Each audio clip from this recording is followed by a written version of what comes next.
காஷ்மீரில் பஹல்காம் பகுதியில் நடந்த தாக்குதல் சம்பவம் என்பது நாட்டையே ஒரு பெரும் சோகத்தில் உள்ளாக்கி இருக்கிறது. எல்லா மக்களுமே பயங்கரவாதத்துக்கு எதிராக தங்களுடைய கண்டனங்களை சமூக வலைதளங்கள் பதிவு பண்ணிட்டு வராங்க. அதே சமயம் இன்னைக்கு உலக நாடுகள் அனைத்தும் இந்தியாவுக்கு ஆதரவாக நாங்கள் கைகோர்த்து நிற்போம் அப்படிங்கிறாங்க. ட்ரம்ப்பும் மீண்டும் ஒரு முறை பயங்கரவாதத்திற்கு எதிராக மிகப்பெரிய ஒரு போர்க்குரலை உயர்த்தி இருக்கிறார்.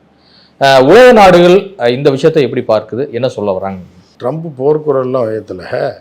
அதாவது என்னென்னா, சம்பவம் நடந்திருக்கு. ட்ரம்ப் என்ன சொல்லியிருக்காருன்னா, தெளிவாக சொல்லியிருக்காரு, இந்த சம்பவத்தில் ஈடுபட்டவர்கள் மீது கடுமையாக நடவடிக்கை எடுக்க வேண்டும், அதற்கு நாங்கள் ஆதரவளிப்போம். அப்போ யார் ஈடுபட்டாங்க, என்ன ஈடுபட்டாங்கன்றதை அவர் தெளிவாகலாம் சொல்லலை. ஈடுபட்டவங்களும் சொல்லியிருக்கார். அதனால் அவர் போர்க்குரல்லாம் எழுப்பலை. இப்போ இந்த சம்பவம் ஒரு பெரிய ஒரு அதிர்ச்சிகரமான ஒரு சம்பவம் தான். அப்பாவி மக்கள், அப்பாவி டூரிஸ்ட்டுகள் மீது இந்த மாதிரி பயங்கரவாதிகள் இது போன்ற ஒரு தாக்குதலில் தீவிரவாதிகள் பயங்கரவாதிகள் தான் சொல்கிறவங்கள அவர்கள் தாக்குதல் நடத்தியிருக்காங்க. ஏன்னா கொள்கை ரீதியாகவும் என்ன கொள்கைக்காக அவர் போராடுறானோ, யாரை எதிர்த்து போராடுறானோ அவன் தான் போராளிக்கும் இவருக்கு தீவிரவாதிக்கும் பயங்கரவாதிக்கும் நிறையா வித்தியாசம் இருக்குது. பல நாடுகளில் தனி நாடு கேட்டு போராடக்கூடிய போராளிகள் இருக்காங்க. ஈழத்தில் போராட்டம் நடந்தது, 27 வருஷம் நடந்தது. எல்டிடியில் பொறுத்தளவுக்கு பிரபாகரன் ஒரு நாளும் எல்டிடியில் சேர்ந்தவர்கள் அப்பாவியோ படுபாவியோ எந்த சிங்களர்கள் மீதும் தாக்குதல் நடத்தியது கிடையாது, பொதுமக்கள் மீது தாக்குதல் நடத்தியது கிடையாது. அது போராளி இயக்கம். இவங்க பயங்கரவாதிகள். இவங்க ரோட்டில் அப்பாவிகள் கையில் ஆயுதம் நிராயுத பாணியாக இருக்கும் சுடுறவன் கோலை முட்டாப்பையன் அப்படின்னு தான் சொல்ல முடியும். அந்த முட்டாள்கள் நடத்திய இந்த தாக்குதலுக்கு பின்னணியில் பாகிஸ்தான் இருக்கிறதா இந்திய அரசு முதல் கட்டமாக பார்த்துக்கிட்டே இருக்கு. அந்த நிலைமையில தான் அப்படியே நிற்கிது. இன்னும் ஒரு நடவடிக்கை எடுக்கலை. இந்த நடவடிக்கையெல்லாம் ஒருத்தன் பயங்கரமாக இருக்கான், இவன் பயங்கரமான ஆளாக இருக்கான், இவனை ஒழிக்காமல் நான் விட மாட்டேன்னு சொல்லி உங்கள் வாட்சை மட்டும் நான் பிடிங்கி வச்சுட்டேன் அப்படின்னா என்ன ஆகும்? நீ வாட்சில் மணி பார்க்க மாட்டீங்களா? அவன் பேனாவை பிடிங்கிட்டேன், ஒன்றுன்னா பிடிங்கிட்டு இருக்கேன், அவனை நிராயுத பாணி ஆக்கி அவனை காலி பண்ணுறானா இல்லையான்னு பாரு. வாட்சை பிடிங்கிட்டேன், அவன் பேனாவை பிடிங்கிட்டேன், அவன் பர்ஸை பிடிங்கிட்டேன், அவனே செத்துருவான். அப்படின்னா வாட்சு பேனாவும் பிடிங்கிட்டா ஒருத்தர் செத்துருவானா அப்படின்ற மாதிரியான நடவடிக்கையை தான் இப்போ வரைக்கும். இனிமேல் என்ன எடுக்க போகிறாங்கன்னு தெரியல. இப்போ வரைக்கும் இந்திய அரசு இந்த மாதிரியான நடவடிக்கை எடுத்து தண்ணியை நிறுத்துகிறோம், அதை எண்ணியை நிறுத்துகிறோம், இப்போ அங்கேருந்து வந்தவனை திருப்பி அனுப்புகிறோம், விசா கேன்சல் பண்ணுறோன்னா இவன் விசா கேன்சல் இவன் மெடிக்கல் ட்ரீட்மெண்ட்டுக்கு அதுக்கு இதுக்கு வந்திருப்பான், சொந்தக்காரனை பார்க்க வந்திருப்பான். அவன் சாதாரண பொதுமக்களோட விசாவை கேன்சல் பண்ணி என்ன ஒன்றே பயந்து அடிக்கிறவானா? எதிரிக்கு என்ன பாடம் கற்பிக்கணும், எப்படி பாடம் கற்பிக்கணும், நேரம் அதிரடியாக அடித்து 5ஆவது நாள் ஆச்சு, ஒரு நடவடிக்கை எடுக்கல. சுட்டுட்டு போனவனையும் பிடிக்கவும் இல்லை. 6 பேர் ஓடி போயிட்டான்றாங்க. இல்லை அவங்க வீட்டெல்லாம் அவன் வீட்டில் தான் டெய்லி படுத்துருக்கேன். அவன் டெய்லி நைட்டு 6 மணி ஆனால் வீட்டுக்கு இந்த பஜாஜ் ஃபைனான்ஸ்காரன்லாம் வருவானே, காலையில் 6:30 மணிக்கு போனால் பிடிச்சிடலாம், இல்லை 8 மணிக்கு மேலே அவன் வீட்டுக்கு தான் தான் ஆகணுன்ற மாதிரி அவனா டெய்லி வீட்டுக்கு வந்துடுவானா. அந்த மாதிரி இந்த மாதிரி இவங்க லோக்கல் கொள்ளையர்கள், லோக்கல் கட்ட பஞ்சாயத்துக்காரன் திருடன். சரி, அந்த மாதிரி அவன் நைட் ஆனால் எப்படி 9 மணிக்கு வீட்டுக்கு வராமல் இருக்க மாட்டார். அங்கே வந்தால் தூக்குவார். எங்கே போய் தாக்குதல் நடத்தினாலும் வீட்டுக்கு வந்துடுவார். சாப்பிட்றதுக்கு நைட் சாப்பாட்டுக்கு வீட்டுக்கு வந்துடுவார். அப்படியே நடக்குது. அப்புறம் அவன் வீட்டை போட்டு இப்போ இதெல்லாம் ரைட்டாக இனி வரக்கூடாதுன்றக்கா அவன் சொத்தை அழிச்சாதான் வேணா வச்சுக்கலாமே தவிர இது பெரிய வீரம்னோ ராஜதந்திர நடவடிக்கைன்னு எடுக்க முடியாது. ஆளே இல்லை. அவன் சுட்டுட்டு ஓடி போயிட்டான். அவனை பிடிக்கிறதில்ல. அவன் வீட்டை மட்டும் போட்டு கொளுத்தி என்ன பண்ண போகிறீங்க நீங்கள் அப்படின்ற மாதிரி தான். இதெல்லாம் இது காமெடியாக தான் பார்க்கணும், சீரியஸாக பார்க்குற மாதிரி தெரியல. உலகத்திலேயே 3வது இராணுவமாக இருக்கிறது இந்தியா தான். ஸோ இவ்வளோ பெரும் படைப்பு உளுந்திய இந்தியாவுடைய கண்ணிலேயே பயங்கரவாதிகள் விரல விட்டு ஆட்டியிருக்காங்க. படை அதாவது இந்தியா 3வது இடத்துல இல்லை, அதிகப்படியான வீரர்களை கொண்டதில் 3வது இடத்துல இருக்குது. பவரில் இல்லை. ரைட்டா? அது அமெரிக்கா இருக்குது, சைனா இருக்குது, ரஷ்யா இருக்குது, இன்னும் சில அதுக்கப்புறம் வரும். ஆனால் நம்ம வீரர்கள் உலகத்தில் எந்த வீரர்களுக்கும் சளைத்தவர்கள் கிடையாது. அவர்கள் வீரர்கள் அப்பாவிகள். அவர்கள் என்ன செய்வாங்க? வீரர்கள் சண்டையிட தயாராக இருக்கலாம். எதிரியை அழிப்பதற்கும் நேருக்கு நேராக நெஞ்சை காட்டி சண்டை போடுறதுக்கும் அவர்களோடு சண்டையிடுவதற்கும் தயாராக இருக்காங்க. நம்மகிட்ட பாகிஸ்தானையோட பல மடங்கு வலுவான ஆயுதங்கள் இருக்குது, வலுவான விமானப்படை இருக்குது, வலுவான ஏவுகணைகள் இருக்குது, பாலிஸ்டிக் மிசைல்ஸ் இருக்குது, அணு ஆயுதங்கள் இருக்குது. அவன் அணு ஆயுதம் வச்சுருக்கான், பாலிஸ்டிக் மிசைல் வச்சுருந்தா கூட அவனோட பன்மடங்கு டபுள் மடங்கு மேலே பவர்ஃபுல்லாக இந்தியா இருக்குது. இந்தியாவோட பொருளாதார நிலைமையே வேறு. இராணுவ வீரர்கள் தயாராக இருக்காங்க. ஆனால் அவர்களை எப்படி இந்த அரசு வழி நடத்த போகுதுன்றதுல தான் தப்பு. நீ ஆளை வச்சிருந்து பேசல, அதுக்கு அதை வழி நடத்தி போட்டு போரை எப்படி நடத்தணும், எங்கே தாக்குதல் நடத்தணும் அப்படின்றது ஒன்றுமே நடக்கலையே இந்த 5 நாட்களாக. சண்டைன்றது என்ன, உடனே அவன் ஒரு இது பண்ணிட்டான், அவனோட பின்னணி பாகிஸ்தான் தெரிஞ்சால் அவனை அடித்து தூவம்சம் பண்ணியிருக்கான் நம்ம நேரம். சார் ராஜதந்திர ரீதியில் பண்ணுறதுக்கு அப்புறம் எதுக்கு இந்த வெட்டி இதெல்லாம் விடணும்? இல்ல, பயங்கரவாதிகளுக்கு கனவிலும் பார்த்திராத தண்டனை வழங்கப்படும் அப்படின்னு சொல்லிட்டு கடுமையான அரசாங்கத்தை தேர்ந்தெடுத்திருக்கோம். அந்த அரசாங்கம் எதிரி நாட்டை அப்படி வழங்கிதான் ஆகணும். அது என்ன நீங்கள் என்ன பிரச்சாரத்தில் சொல்கிறது? அப்போ நீங்கள் ஓட்டு பொறுக்கியாக ஏதாவது பண்ணுறீங்கன்னு தான் இருக்கும். ஓட்டு வாங்குறதுக்கு இதை பயன்படுத்துகிறீங்கன்னு தான் இருக்கும். நீங்கள் அப்படி ஒரு தாக்குதல் நடத்திருக்கேன், அவனை நேரம் பிடிச்சி தூக்கியிருக்க வேணாமா? இல்லை அவனுக்கு பின்னணியில் இருந்த பாகிஸ்தான் இருக்குன்னா பாகிஸ்தான் மேலே தாக்குதல் நடத்தியிருக்க வேணாமா? அவர்களுக்கு தகுந்த பாடம் கற்பிச்சுக்கணும். வாயில் வடை சுட்டு எந்த பிரச்சனையும் இல்லை, வடையாகாது. உளுந்த வடை, அம்மா வடை, பருப்பு வடைன்னா வாயில் வடை சுடுறது இல்லை. வடை உண்மையிலே சுட்டு வச்சா தான் அது வடை. வாயில் வடை சுடுறது வடை கிடையாது. இந்தியா பாகிஸ்தான் போர் உருவாகக்கூடிய ஒரு சூழலில் தான் இருக்கும்னு நினைக்கிறீங்க? போரெல்லாம் இப்போ இன்னிலாம் அந்த அளவுக்கு பெருசாலாம் எங்கேயுமே உருவாகாது உலகத்தில். அது போரோட ரூபம்லாம் மாறி போச்சு. முதல்ல மாதிரி துப்பாக்கி எடுத்துகிட்டு போய் சண்டை போட்டு ஊருக்குள்ளே புகுந்து சுடுறது, அந்த மாதிரி போரெல்லாம் இப்போதைக்கு நடக்காது. ஆயுதத்தை வைத்து நடத்தக்கூடிய போர்களும் ரொம்ப குறைஞ்சிருக்கு. நிறையா மேக்சிமம் இப்போல்லாம் தரைப்படையை பயன்படுத்துவதே இல்லை. இங்கே உக்ரைன் ரஷ்யா போரில் கூட எல்லாமே ஏவுகணை தாக்குதல், ராக்கெட் வீச்சு, குண்டு வீச்சு தான் இருக்கும். அதுவும் விமானம் போய் குண்டு வீச்சுறது கூட குறைஞ்சி போச்சு. புரியுதா உங்களுக்கு? இப்போ வேறு ரூபத்துக்கு போயிட்டுருக்கு போரெல்லாம். வேறு டெக்னாலஜிக்கல் வாராகவும் இது ஃபினான்சியல் வாராகவும் இப்படி தான் போயிட்டுருக்கு. ஸோ அந்த ரூபத்தில் தான் போகுமே தவிர, இல்லைன்னா உக்ரைன் மாதிரி சண்டை அடிச்சுக்கிட்டே இருக்க வேண்டியதான். அவன் திருப்பி அடிப்பான், நம்ம திருப்பி அடிச்சுட்டே வருஷக்கணக்கில் போச்சுன்னா நமக்கு மிகப்பெரிய ஒரு லாஸ், பொருளாதார ரீதியாக லாஸ் வரும். அவனுக்கு அதை விட லாஸ் வரும், அதில் மாற்று கருத்து கிடையாது. ஆனாலும் ஒருத்தர் அடிச்சுட்டானா அவனை சும்மா விட்டுற முடியுமா? அப்போ அதுக்கான தாக்குதல் நேரம் நடத்தியிருக்கணும்ல, ஏன் நடத்தலை? சரி, சுட்டுட்டு ஓடணுன்னு ஏன் பிடிக்க முடியல உங்களால்? 6 பேர் 1 மணி நேரம் கழித்து நீங்கள் போனீங்கன்னா கூட அவனை மலைப்பகுதியில் எங்கே ஒளிஞ்சிருக்கான்னு கூட உங்களால் பிடிக்க முடியல. அப்படிங்கும்போது இது ஒரு பின்னடைவாக தான் நம்ம பார்க்க வேண்டியது. இந்த அரசாங்கத்தோட இராணுவத்தோட பின்னடைவு கிடையாது. இராணுவ வீரர்கள் எப்போதும் தயாராக இருக்காங்க, எதுக்கும் தயாராக இருக்காங்க. ஆனால் இந்த அரசாங்கம் அவர்களை எப்படி பயன்படுத்துறதுன்றதுலேயே அவர்கள் எடுக்கக்கூடிய முடிவுகள் சுயநலம் அந்த அரசியல் அதில் இருக்கும்ன்றது சந்தேகம். இப்போ இன்னொரு விஷயம் உங்கள்கிட்ட கேட்கணும்னு நினைக்கிறேன். இப்போ மோடி அவர்கள் பிரதமராக பொறுப்பேற்ற பிறகு பல முறை தாக்குதல் நடந்திருக்கு, இது மாதிரி தீவிரவாத தாக்குதல்லாம். குறிப்பாக அமர்நாத் யாத்திரையின் போது கூட ஒரு 7 பக்தர்கள் கொல்லப்பட்ட சம்பவத்தையும் நம்ம பார்க்கிறோம். ஸோ அது மாதிரியான ஒரு டைமாக இருக்குது. மீண்டும் அமர்நாத் யாத்திரை தொடங்குற ஒரு காலகட்டமாக இருக்குது. இது மாதிரியான ஒரு தாக்குதல் இதை எப்படி டேக்கிள் பண்ணணும்னு நினைக்கிறீங்க? இல்லை, முதல்ல அமர்நாத் யாத்திரை தாக்குதல் நடந்ததுல எதிர்பாராமல் பொதுமக்களை சுடுறவன் அவன் மனுஷனே கிடையாது. அவன் தீவிரவாதி கிடையாது, முட்டாப்பையன். பொதுமக்களை யாத்திரைக்கு போகிறவன், டூரிஸ்ட் போகிறவனை கொள்வது அவன் கோழையன், அடிமுட்டால் கோழையன், பயங்கரவாதிகள், முட்டா பசங்க.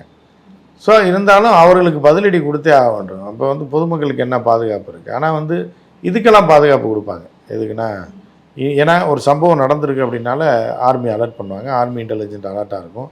அதனால் அமர்நாத் யாத்திரையப்போ அதிகப்படியான பாதுகாப்பு வழங்கப்படும் அப்படின்னு எதிர்பார்க்கலாம்.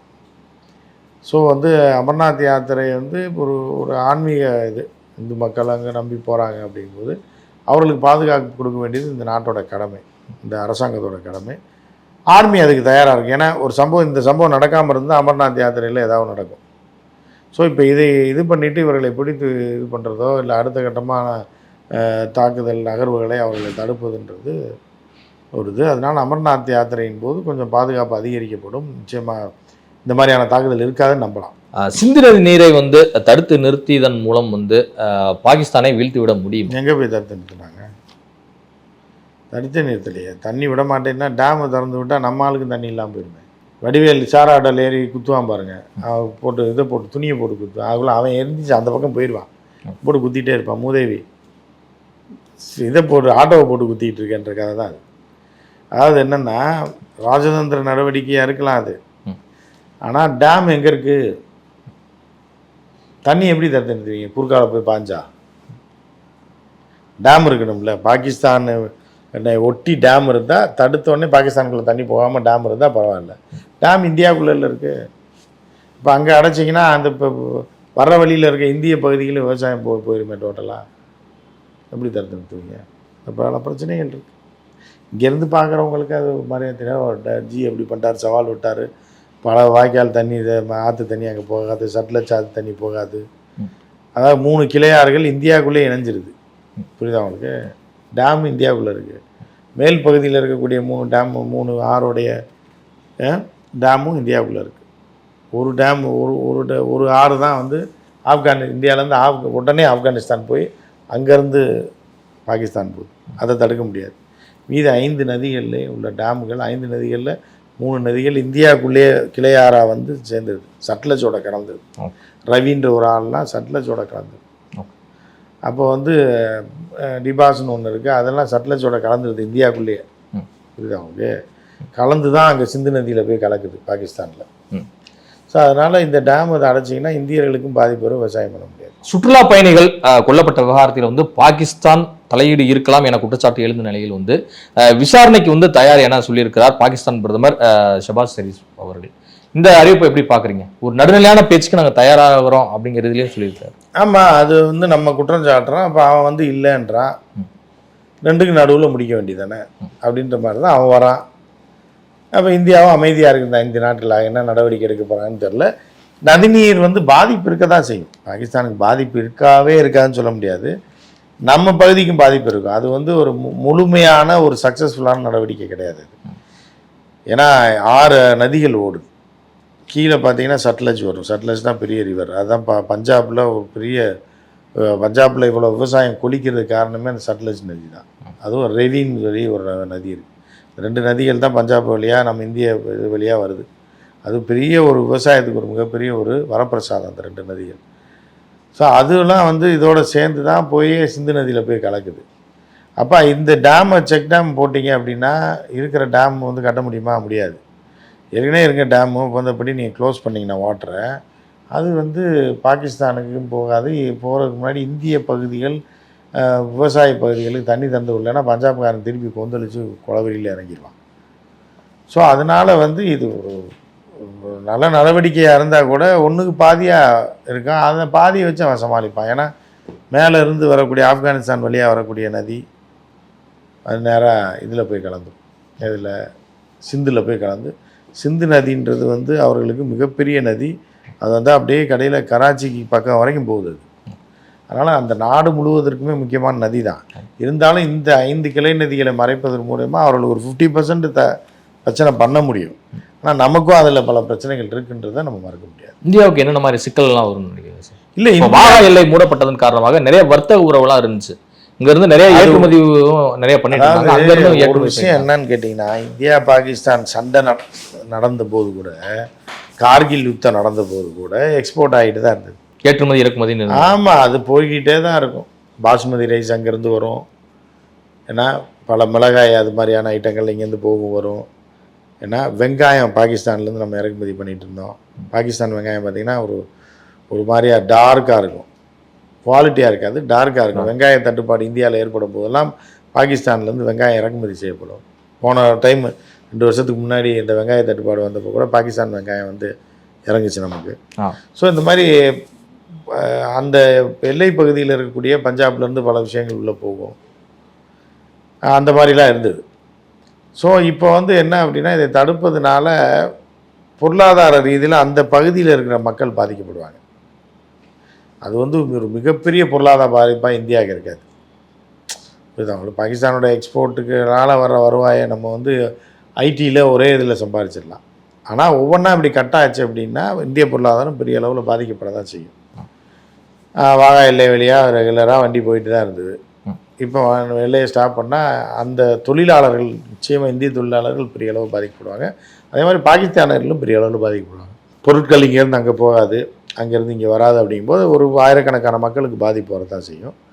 வாகா எல்லையாக இருந்தாலும் சரி, பிற எல்லைகளாக இருந்தாலும் சரி வரத்தான் செய்யும். ஸோ வந்து பாதிப்புனா போர்னு வந்தால் எல்லாருக்கும் தான் பாதிப்பு இருக்கும். நம்ம கம்மியாக இருக்கும், அவங்களுக்கு கூட இருக்கும், அவ்வளோதான். இப்போ சிம்லா ஆக்டை வந்து ரத்து பண்ணியிருக்காங்க பாகிஸ்தான் அரசு. ஸோ இதை நம்ம பார்க்கும்போது இது என்ன மாதிரியான பாதிப்பை வந்து இந்தியாவுக்கு ஏற்படும்? அதெல்லாம் சும்மா, இதெல்லாம் வந்து மாறி மாறி வந்து அரசியல். இது தடை பண்ணுறேன், நான் அதை தடை பண்ணுறேன். இந்தியாவுக்கு வந்து அமெரிக்கா பொருளாதார தடை பண்ணுச்சு, நம்ம என்ன பிச்சை எடுத்துட்டோம். வாஜ்பாய் இருக்கிற காலத்தில் அணு ஆயுத சோதனை அமெரிக்காவே தடை பண்ணுச்சு, இந்தியாவுக்கு எந்த பொருள் போகக்கூடாது வரக்கூடாதுன்னா நம்ம இந்தியா என்ன பிச்சை எடுக்க போச்சு? சூப்பராக வளர்ந்து தான் வந்துக்கிட்டு இருக்கு. அதனால் இந்த வடை இதெல்லாம் லோக்கல் வடை இது, புரியுதா? இவங்களாம் வடை சுடுவாங்க. அது வந்து எப்படி அப்படின்னா அரசியலுக்கான நாடகம். அது இந்தியா நடத்துகிறது நாடகம் தான், பாகிஸ்தான் நடத்துகிறது நாடகம் தான்.